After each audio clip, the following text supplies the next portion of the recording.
Is Nate Jacobs a sociopath? Or is this what happens when a teenager grows up inside a family built on secrecy, shame, and toxic masculinity? I'm Antoinette. This is Culture Alchemy. And today I am joined by psychologist Dr. Todd Giardina, who is back to help me unpack that question. Dr. G, welcome back. Thank you. Thank you for having me. Well, the last time we spoke about Cassie, I started the interview in very much the same way I'm going to start today's. And that's going to be to kind of set the table here and invite you to just share what stood out to you psychologically about Nate Jacobs when you first started watching Euphoria. Immediately I see this, it's anger, it's aggression, it's power, it's control. And in the beginning, we don't know where that's coming from yet, but that's what's immediately projected. I think the opening scene, episode 1, is Nate showing off videos of him or someone having sex with Cassie. That's how I think we come into Euphoria, if I remember. And it's all these shirtless, which is important, shirtless guys sitting around looking at homemade porn videos and kind of bragging. So yeah, immediately there's a sense of, I'm the big dog. Yeah, I'm so glad you brought that up. So what's the significance of him being shirtless? Because that stood out to me too. I think he was the only one actually at one point on the sofa that was shirtless. And it is an attempt to, I mean, we're going to get into this more, but it's ways of posturing, peacocking, telegraphing. It's all to say that I'm dominant. This is something a lot of women aren't familiar with, but in a men's locker room, the guy who's confident doesn't need to walk around shirtless or pantless. The guy who wants to appear confident is going to try to have a whole conversation with you fully in the buff as almost like a challenge, almost like a dare. It's meant to provoke. It's meant to be like, am I making you uncomfortable? Because I'm perfectly comfortable. So and I think he does that. He shows whoever he's showing, I think somebody's little brothers or whatever, this video, whoever he's showing it to, maybe McKay, and there's discomfort on the part of the other person. He's like, come on, look, what's the big deal? Come on, check it out. But it's a challenge. It's a kind of puffing your chest out sort of thing. Yeah, it's so funny you use the word peacocking because that's kind of what I see with Nate. Something about him it's like he's performing masculinity. Yeah. And yeah. If we want to go psychological, it's Jungian masks. And Jung talked about this idea of we have a mask versus a shadow self. We have this projected self. And Nate puts a lot of energy into appearing confident, masculine. We can talk about whether he's heterosexual, homosexual. There's a lot of kind of performance. Yes, a lot of performance. Oh my gosh, there's so much to get into. So little time. So let's start here though, because I did put out a pretty strong statement at the beginning of this podcast. I did ask the question, like, is he a sociopath? And the reason why is because if I go online and I look at what people are saying about Nate, there's a lot of, obvious opinions about his behavior and how disturbing it is. But there's also, a lot of people that are throwing out, again, as we like to do, we like to label things. I think it makes us comfortable, right? A lot of labels that are really running the gamut. I'm just taking a gander at even Reddit now. And, some people are saying sociopath, that's coming up quite a lot. Some people are saying psychopath. And I think there's a difference between those two, if I'm not mistaken, just so that we can sort of orient people who are listening who might be wondering what they mean by that. What is the difference? Like, what is a sociopath and how does it differ from a psychopath? So those are terms that we don't really use anymore. And that's where there's some complexity. The current diagnostic model is we would lump all that under antisocial personality disorder, which has traits of both. Once upon a time, you might say a sociopath is somebody who is a criminal or who does things for gain or who doesn't have remorse because it's kind of like all about me. A psychopath would have been something we maybe lose more touch with reality. Maybe you just want to watch the world burn. It's not because I'm trying to get rich or get famous. I just don't care. I just like hurting people's feelings. Whereas a sociopath, I don't care about people's feelings. But we don't really use either one of those in the diagnostic sense. It all falls under this lump sense of disregard for social rules or values. And you can kind of tip that either way. what I'm going to throw in here, because I saw some of the same comments, is are we looking at a case of complex PTSD, which we kind of touched on a little bit in the Cassie episode? But is this his reaction to being in an environment with his father, as well as the environment of his peers, that forces him to react in these defensive measures? Because a lot of his sociopathic or psychopathic behavior is in response. He's not necessarily going to seek something out. I see Nate as a more the cornered dog, that he's scared. Nate is scared of losing Maddie, is scared of losing his father or his father's regard. He's scared of losing his position as captain of the football team or coolest jock in town or whatever. And so that triggers this defensive response where he will choke somebody, or he will blackmail somebody, or he fears losing Maddie to Tyler, so he has to go and attack Tyler. But he had no regard for Tyler. It's just now it's a reaction to, I feel threatened. Okay, so there's a couple of threads I want to pull there. Yeah. Thank you for clarifying that. So when we're talking about Nate here, then we're really talking about antisocial behavior, some Yes. sort of antisocial behavior, Yes. rather than, pathologizing it as right. Those are psychopath, sociopath. Those are fun terms, but that's not really what we would diagnose. Okay, so that's good to know as well, Mhm. too. So I'm going to hold that in this conversation. And also, you said something that I definitely want to touch on, which is the fact that, a lot of the times I notice something very peculiar, perhaps not peculiar, but just interesting. Let me put a pin in this, and we'll talk about the violent responses to whenever his masculinity is questioned. Because I noticed something with Maddie in particular, and you've already mentioned, the whole Tyler situation, that after Tyler has sex with Maddie in the pool, right? His response to that, for me, it almost didn't feel like he was concerned about potentially his partner was assaulted. It's felt to me like, hey, you just assaulted me, like my masculinity, my manhood, what was mine, my possession. You took something from me. That's how I perceived a lot of his response. And similarly, when we're at the carnival and he's literally got his hands around Maddie's throat, he does that in response to, hey, you just embarrassed me. You just embarrassed my family. You just, shattered the image of my masculinity potentially as well, too. So it feels like when he's in a position where, and you used the word scared earlier, so let me pick that up.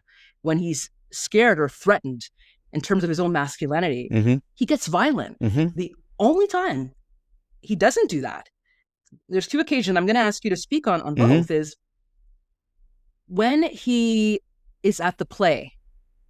And I should have given a spoiler alert up top, but hopefully if you've been hanging with us now, you know what we're going to do here. You know what we do. At the play, when there is that scene where the jocks are lifting weights and there's very homoerotic energy all throughout it. Nate kind of is in this position where he could fight, right? Or he could take flight. And what I noticed is that, he's in an auditorium full of people. That's the one time where his masculinity is questioned, he decides to bolt. I thought that was really significant. The other time I noticed is when he wanted to get some leverage over Maddie. She at this point in time had a disc of sexual acts with his father.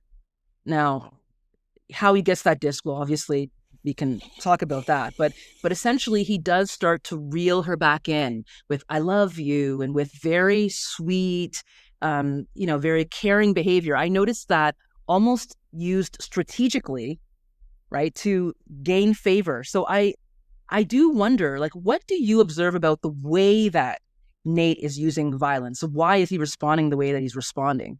So, a bunch of things to say there. The times that we see the violence, it's very much reactive. It feels unconscious. It feels like a trigger, like I snapped kind of thing. Versus these other examples you're giving where, I can't remember, but I think I remember seeing they cut to him and they cut to in the play, in the audience, and he's looking at Maddie, or he's looking at the girls. He's kind of contemplating. So this is where we can bring in any of the personality disorder traits, whether it's antisocial, narcissistic, borderline. we call it cluster B. It's kind of all these things have similarities, that I can be very charming and manipulative. And this is what you read about psychopaths or sociopaths, that they're super charming. Ted Bundy knew how to get you on his side. Like, he just, oh, help me out. Mm-hmm. So there is a skill at manipulating.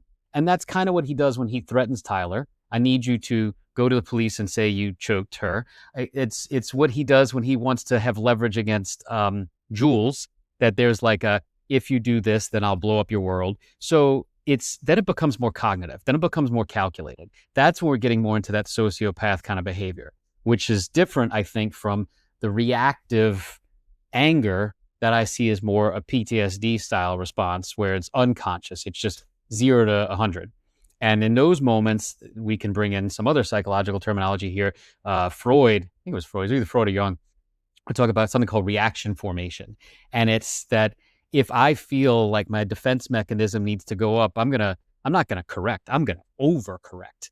I am not masculine. I'm the most masculine, aggressive guy in the whole world. So it's this over performative overreaction to try to show, don't challenge me. So two different moments of him, two different almost sides to Nate. The sort of id versus the ego, the raw versus the like, I thought this through, and that makes it creepier because I really planned this whole thing out. Hmm. So is this a learned behavior?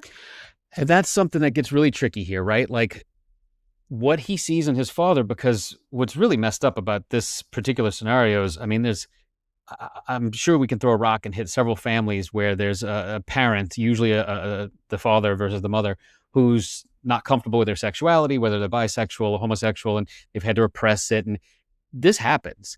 But the fact that he's got these videos, these aggressive sexual acts that the father has recorded, and that Nate discovers at a very young age. So this happens with any porn, and that's a whole other thing, whether it's not usually your father, but you discover porn, and that wires a person's expectations around sex or behavior in general. But yeah, the father here is teaching him that we can have this duality. There's this model of, you can be this way here, but this way here. There's this raw side that we embrace. I like to watch the videos of me being raw and rough. And then there's the chili cook-off winner, the guy in town who everybody thinks is just father of the year. So it is like, I'm showing you, this is how a man should be. Yeah, right. His blueprint. And you mentioned earlier about the environment that Nate grew up in, and talked about discovering the porn.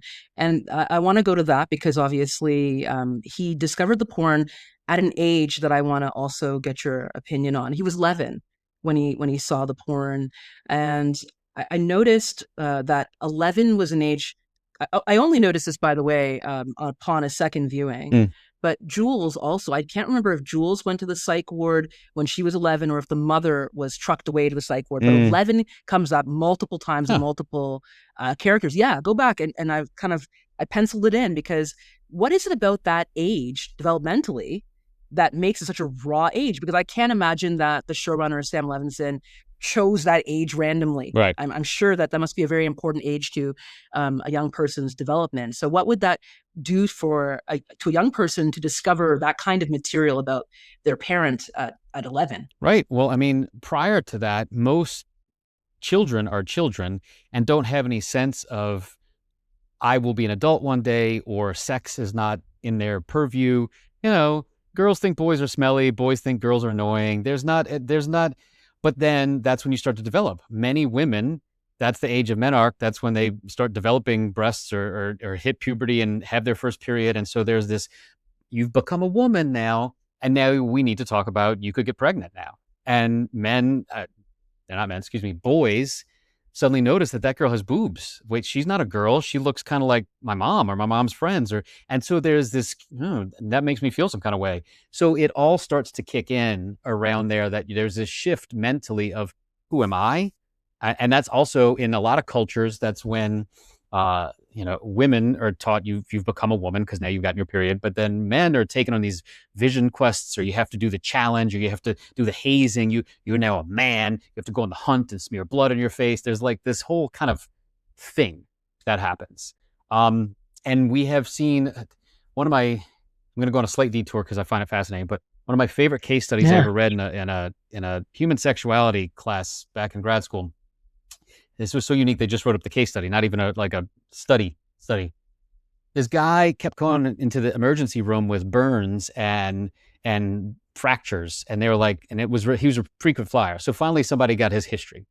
What he liked to do is climb into trash compactors, like the trash bin, and he would set himself on fire with lighter fluid, and he liked to be in there when he was being compressed. And then he would eventually, pull him out and he would go to the ER. Why are you doing this, sir?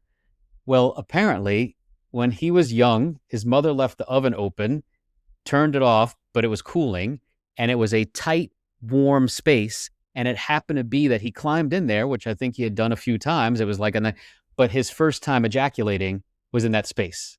And now, bing, there's this wiring. There was another case study I read of a guy who had a high heel fetish.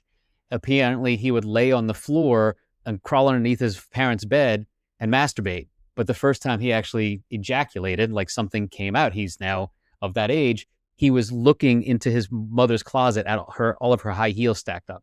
So there can be this very early wiring in terms of sexual kinks, preference, however you want to say. So it's noteworthy what's going on here for Nate. Now, this is going to get into this is where it gets controversial. This part, a lot of people are going to make comments and say they disagree with me. I'm just telling you what I see clinically. I'm not trying to diagnose the world, but I see two distinct types of sexuality.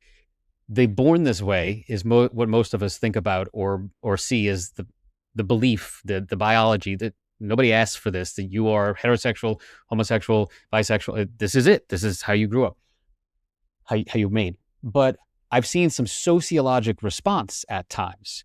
The most common one I see is women who say they're now lesbian, but they never were before. They never showed a preference, but almost always they had a traumatic sexual experience with a male. So men feel unsafe. So women feel safe. Not necessarily that I'm attracted to women or always wanted to be with a woman, but they feel safe. They're not going to assault me. I see men who don't know how to express affection for male compatriots, and so they question, am I gay? But you're not. You just love your buddy, but you don't know what to make of that. So now you're questioning your sexuality, or you feel different or other, so you think maybe I'm queer or bisexual, but really it's just because you don't fit in socially. It doesn't mean that you... So there, and I feel like there's an element of this here that I don't know if Nate is bisexual, heterosexual, homosexual, but I want to challenge that because he saw his father in these acts, he's almost trying to like try it on. Like maybe I should be with a Jules because dad likes to be with transgender, female looking men. That's his way of being with men. And so maybe that's, and I'm going long-winded here. One last thing and I'll let you speak. In the movie American Beauty, I don't know if you remember, but I do. Chris Cooper character is very homophobic and but then his son says, well, I'm gay and I hooked up with the neighbor. So then in the rain, he goes over to the Kevin Spacey character's house and in the garage tries to kiss him.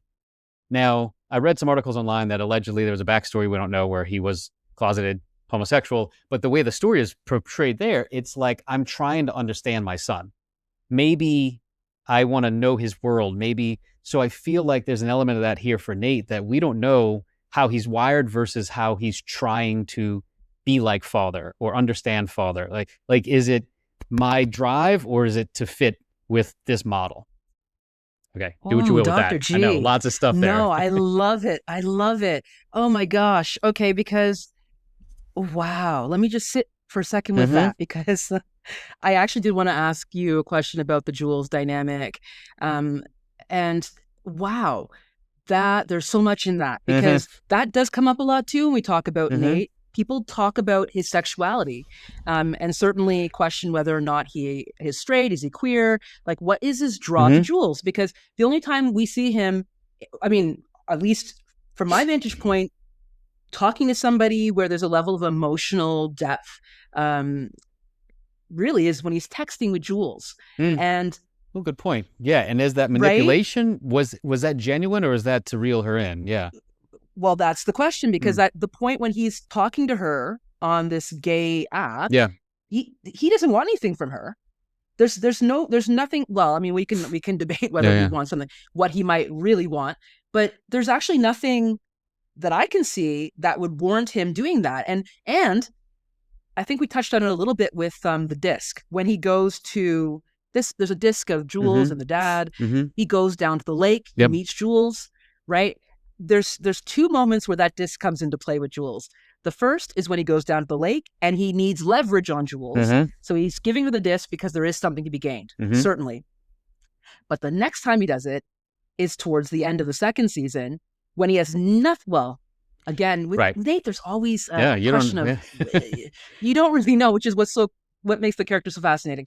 Yes, he has something to be gained, I suppose, from giving Jules the disc. He maybe has calculated that she's likely to destroy the disc, and he wants the disc to be erased as well. But he doesn't know what she's going to do with the disc. Right. So when he's giving her the disc, in my mind, and we see Jules have this conversation in the front of his truck, like, why are you giving this to me? Are you, is this you trying to be a good person? He's like, no, I'm not a good person. But in this moment, I think I actually interpret it as there's something about Jules. There's something about Jules that allows him to actually feel emotionally safe. And again, I might be projecting what I want to see onto this, but something about her. Now, here's something else I'm going to throw in, and then I'm going to let you speak to all of this, because the deeper I climb into the Nate situation with Jules, man, there's so much there, because at the end of the second season, and again, this is a second or third watch, I picked this up, when he's dressing Cassie, as he does with Maddie as well, he almost grooms them to look a certain way to become almost like props in his play of masculinity, right?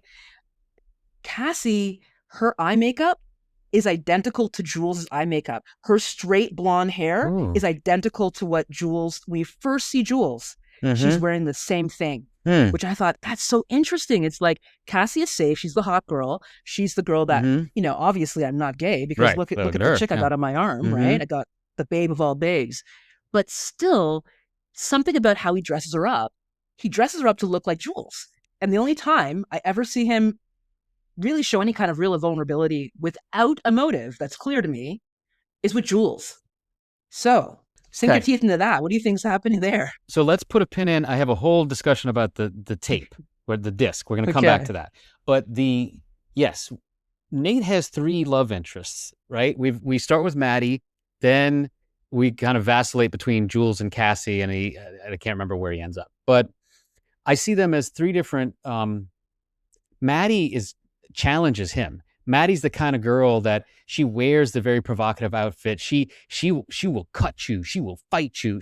You can't, around a Maddie, you can't be soft. You can't cry. You got to man up, because she expects you to be a man. So there's fear there. He's not in control. He's afraid of not being enough for her. He's afraid of losing her. He's fighting with her at all times. And that's part of their like toxic, we fight and we make up kind of energy. Then we've got Cassie, who's much more docile. Now he's in control.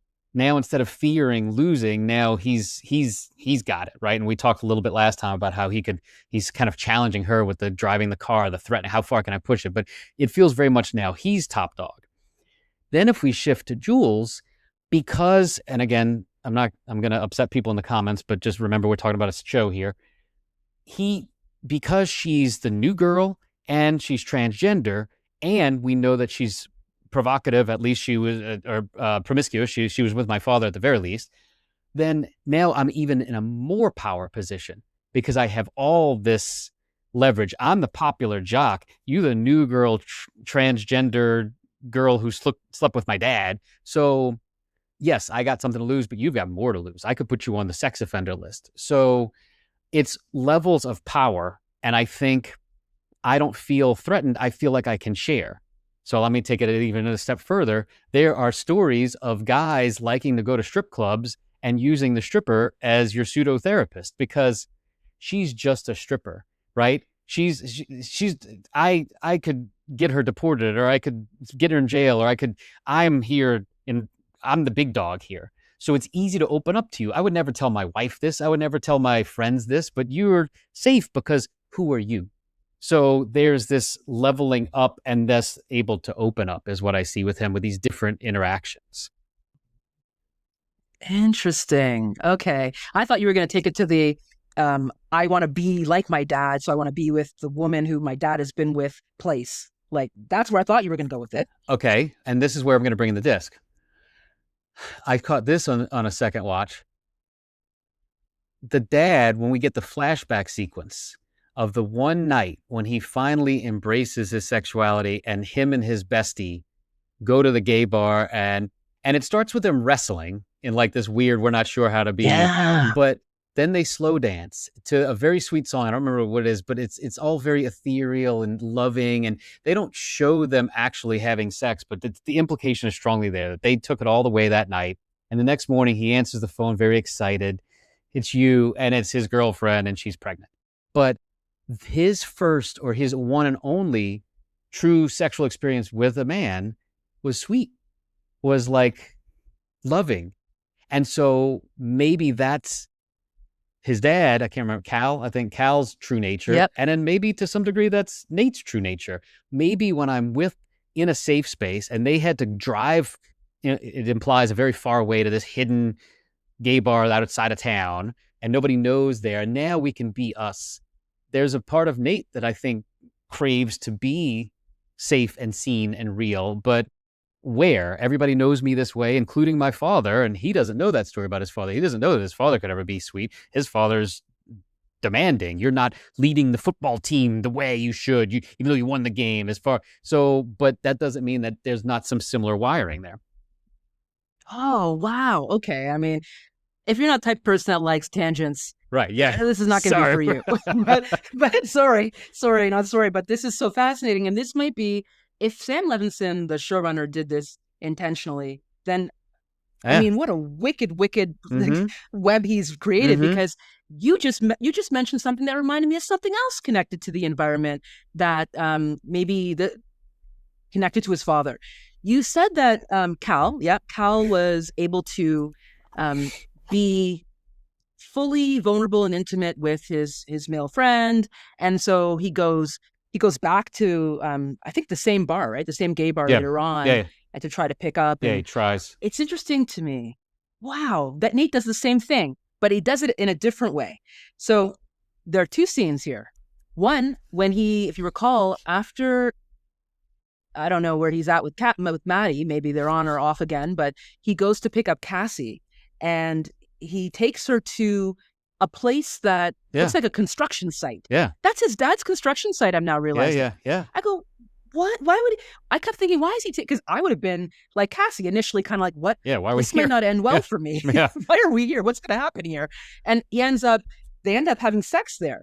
And so I think it's interesting that he takes her there, but then also in another, God, it's so blurred now, but another scene, he goes to the very same hotel, unbeknownst to him, I believe. Yeah. In town with Maddie to carry out their secret affair. And the father has literally just left the hotel as well after having an encounter. I'm like, so their intimacy, I guess, is played out in secret, in these secret places. I think that's so fascinating that, just as you said, that I was connecting the environment where they feel they can actually be intimate, where sex takes place, the secrecy that they live their lives, and where they're finally able to, like, just, I don't know, demask, as you said earlier, right? And Cal is afraid of being found out by obviously everybody, but especially his wife, which is why he finally at the end just kind of blows it all up and is like, there, see, it's out there. And Nate is afraid of being caught by Maddie, which then Maddie eventually, I think, Rue outs them to just throw people off her focus. And then Maddie and Cassie go at it. But Maddie's not as mad at Nate. She's more mad at Cassie. And we touched on this a little bit in the last talk, but it's there's like different levels of what I'm afraid of. And this is when all of this, so Nate it's about fear, but it's also about shame. It's about, I'm not enough. It's about, I'm getting messages. Some are implicit, but some are very explicit, and mostly from my father.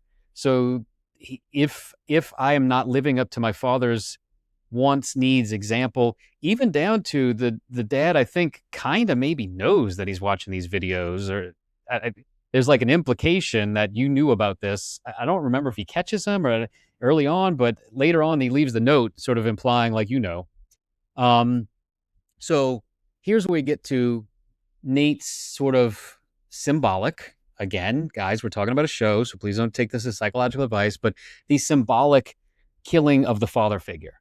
And this is what so many people need to do therapeutically, whether they do it in my office with emotions or here he does it by, outing his father. But once he decides, I don't respect you, Dad, it has nothing to do with Dad's sexuality. It has to do with the way you blew up our family. It has to do with the way you were so awful to, you literally pissed on our family house, literally.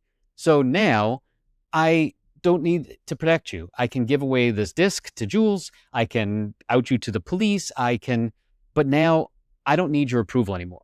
And there's like you can see it in those last few exchanges, Nate feels like unburdened because I don't know what Nate's going to become, but now I don't need to be you, Dad. I don't need to live it because you suck. Like, you're not the guy I wanted to be. You're not who I thought you were. So now in losing that image of the father, it frees Nate up to be whoever Nate wants to be. Okay, so that was going to be a question I was going to ask you later, is about the Kyle arrest and that Nate sets up. Is that Nate freeing himself from the identity that his father has kind of bestowed on him, that he feels he has to, the father has to go away in order for him to be free? It is, but it's also a feeling of now I'm in control.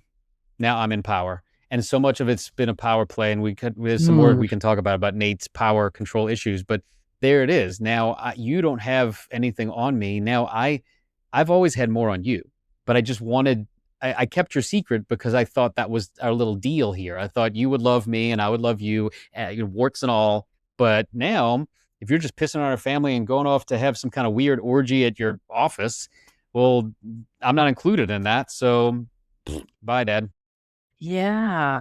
Yeah. You mentioned something earlier that was a really interesting take too, is that in the implication, there's a lot of implications with Nate's storyline. The implication that maybe the father knew, I think is almost clear to me with the Post-it. Yeah. He must have known, right? The implication, the scene with the mother in the kitchen once the father's left, and she's kind of like, what's your take on that scene? Because there's an implication there for me that even Nate says, what are you trying to say? What do you think might be happening in that scene?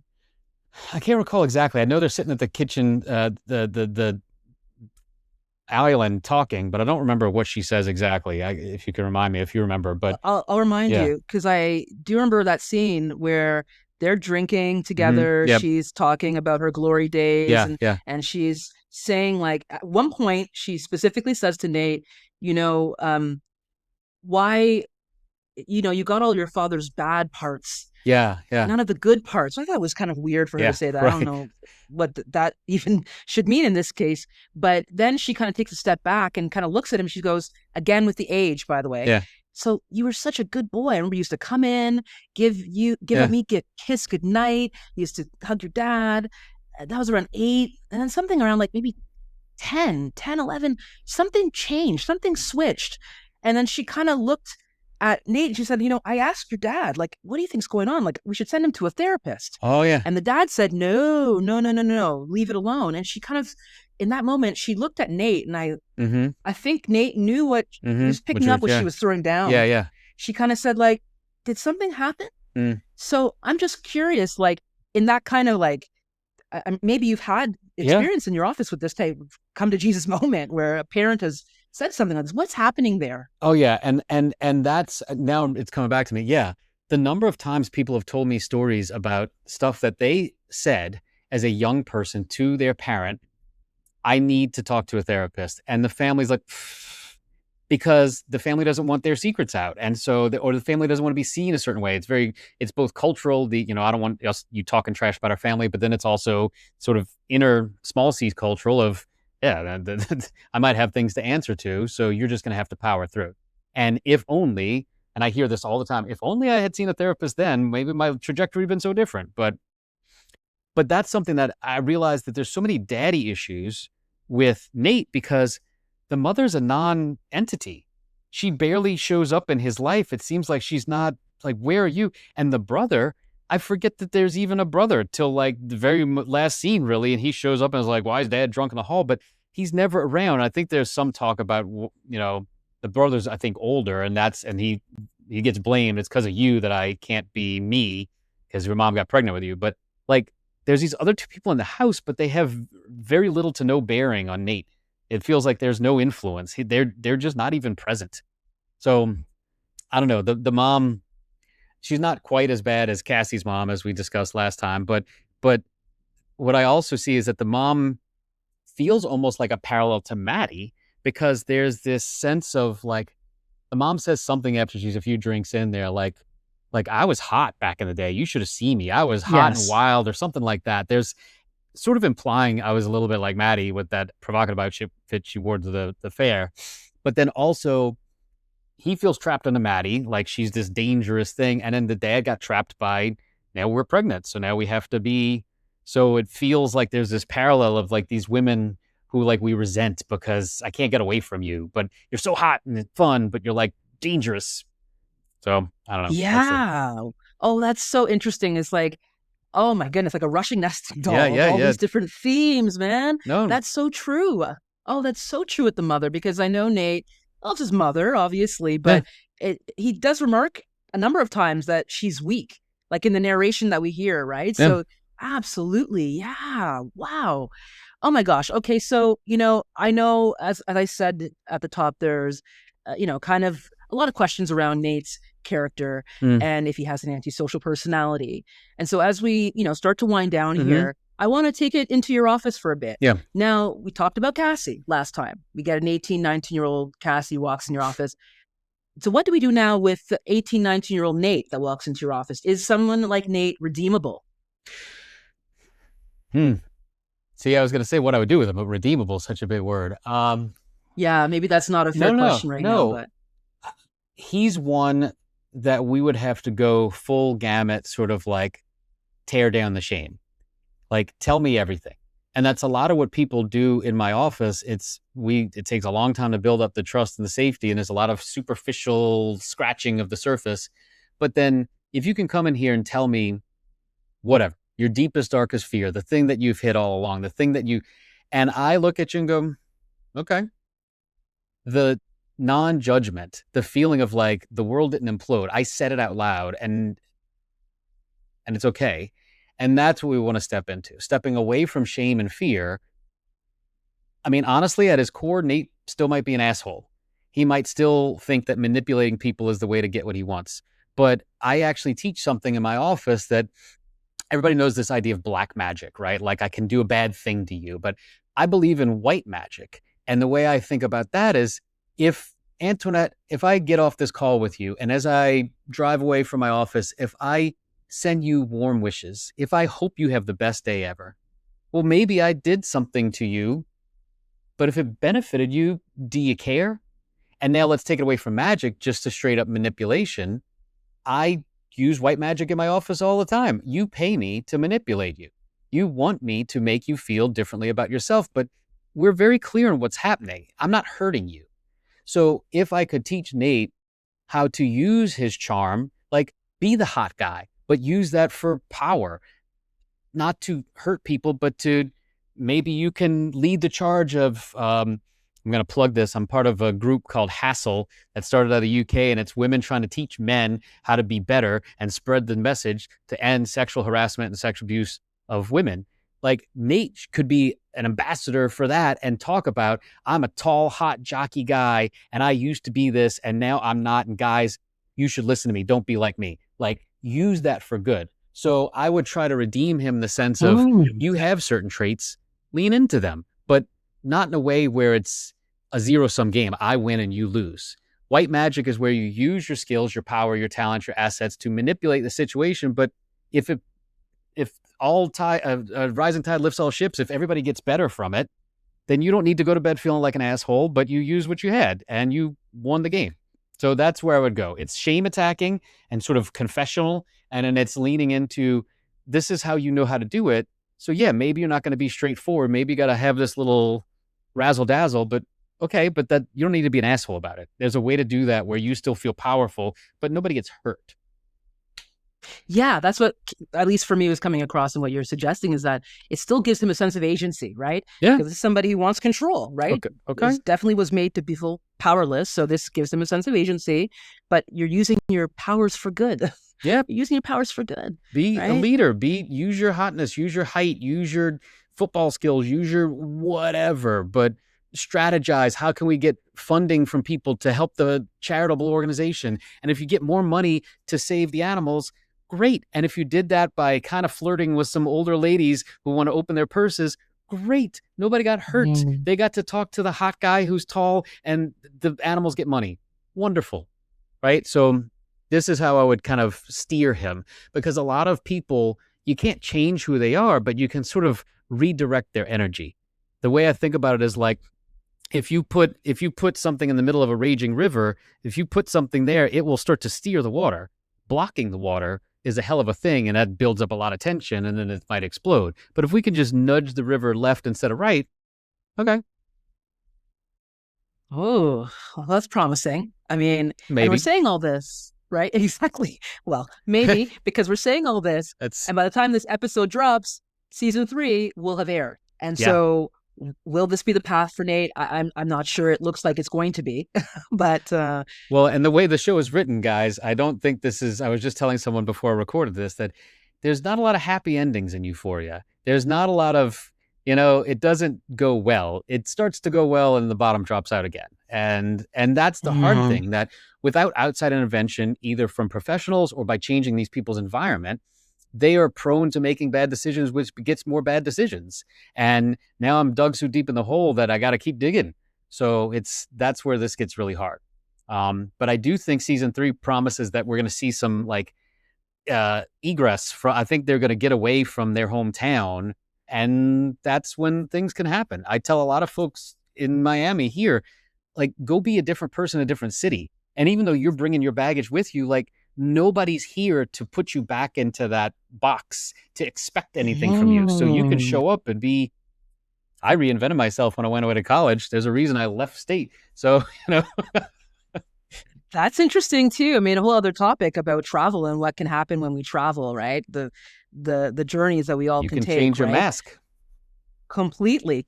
Ooh, that's a whole other show. Yeah. I'm going to put a pencil in that one for another time. But Dr. G, as always, thank you so much for coming and speaking on this. I'm looking forward to our next show. So please be sure, if you're listening, if you're watching, that you hit that subscribe button, because you don't want to miss the next one. When we look into our first impressions of season 3 and the Cassie-Nate dynamic, we're going to get a peek behind the curtain and see what's happening there. And in the meantime, Dr. G, as always, if people feel they want to reach out to you, they want to, hear a bit more from you, where can they find you? Yeah, so I have my own podcast, Therapy Without the Couch. You can find my website, drtoddgiardina.com, where I have information, blogs. You can find my Instagram of same name, get updates, or I am able to practice across state lines, and I believe it's 39 states at this point. So if you want to talk to me directly about how any of this might relate to you, we can set up a session. Sounds great. And thank you again, Dr. G. Thank you. Look forward to our next conversation. And thank you all for listening, for watching. Until next time, alchemists, stay curious.